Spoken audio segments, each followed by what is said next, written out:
হে everyone, আমি সুপর্ণা, আপনারা দেখছেন কেভি টেলিফিল্ম। তো বন্ধুরা, আজ আমরা এসেছি একটা টপিক নিয়ে, সেটা হলো Bangla cinema, Bangla emotional movie.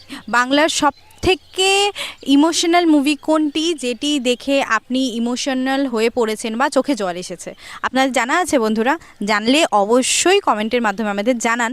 আর তার আগে আমরা চলে যাবো সাধারণ মানুষের কাছে, জানতে যে তাদের দেখা সব থেকে সেরা ইমোশনাল মুভি কোনটি। তো চলুন, আপনারাও আসুন আমার সাথে জানতে। বাংলা মুভি দেখা হয়? তো বাংলার সব থেকে ইমোশনাল মুভি যে আপনার কোনটি লেগেছে, যেটা দেখে হয়তো আপনিও ইমোশনাল হয়েছেন?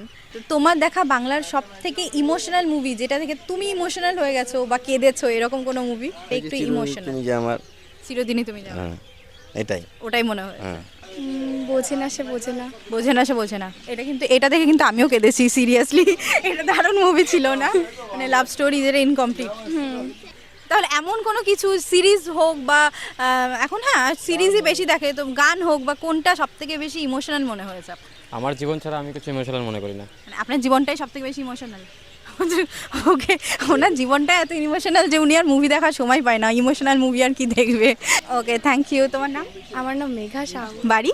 বাড়ি কলকাতায়। ওকে, থ্যাংক ইউ।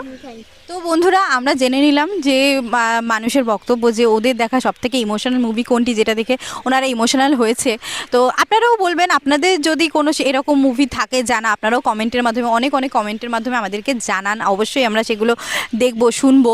তো আমাদের এই ভিডিওটা যদি আপনি ফেসবুক থেকে দেখে থাকেন, ফলো করে দিন। ইউটিউব থেকে দেখে থাকলে সাবস্ক্রাইব করে দিন। অনেক শেয়ার করুন, কমেন্ট করুন, লাইক করুন। সাথে থাকুন, আমরা আবার ফিরবো নতুন কোনো টপিক নিয়ে, নতুন কোনো ভিডিওর সাথে। তো আপনারা সাথে থাকুন, সুস্থ থাকুন, দেখতে থাকুন কেবি টেলিফিল্ম। Thank you.